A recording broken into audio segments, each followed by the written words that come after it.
রাজধানীর গুলশান ২ নম্বর সার্কেলের একটি চায়ের দোকানের ভেতর থেকে দুজনের গলা কাটা লাশ উদ্ধার করা হয়েছে। শনিবার সকালে খবর পেয়ে গুলশান থানা পুলিশ ঘটনাস্থলে গিয়ে লাশ দুটিকে উদ্ধার করে। পুলিশ বলছে, তদন্তের পর হত্যার প্রকৃত কারণ জানা যাবে।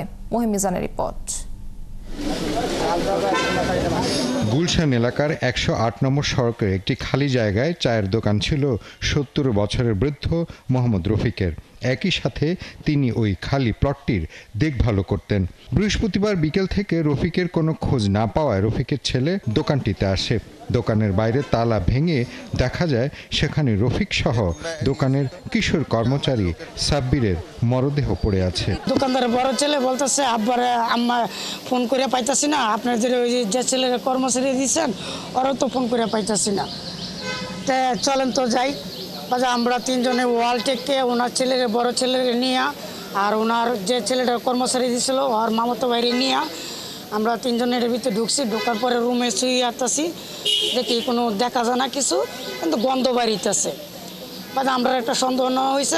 ওনার বড় ছেলে বলতেছে, ভাই তালাটা ভাঙবেন।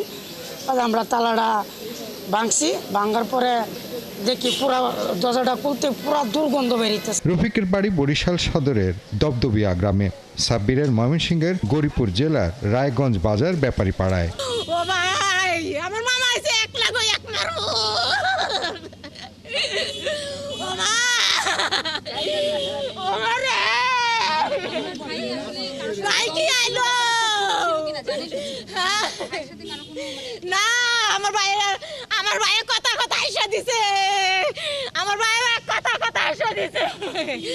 ও মা, মা গো, ভাই কি আইলো? ভাই কি যাইবো? না ভাইয়া, এরকম কোনো কিছু ছিল না। সে খুবই ভালো লোক। আর এই পিচ্ছি ছেলেটা আসে আপনার মাস দেড়েক। আর শুনছি যে একটা লোক আসলো আপনার ৩-৪ দিন ধরে, উনি বলে ওনাকে আনছে। কালকে শুনছিলাম ওনাকে না করে দিছিল, মানে বৃহস্পতিবারে। সাব্বির।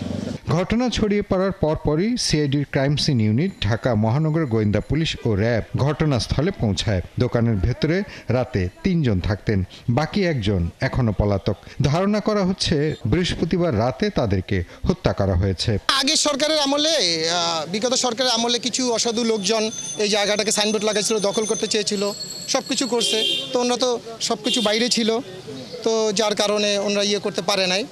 তো এখন ওনার ছেলে আছে, সবকিছুই করবে আর কি। ওনার ছেলে আমাদেরকে ফোন দিয়েছে, ঘটনাস্থলে গিয়ে আপনার এই লাশ পেয়েছি।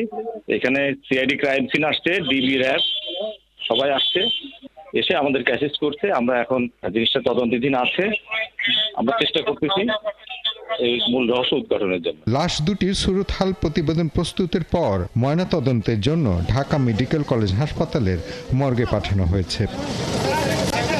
মহিম মিজান, ৭১, ঢাকা।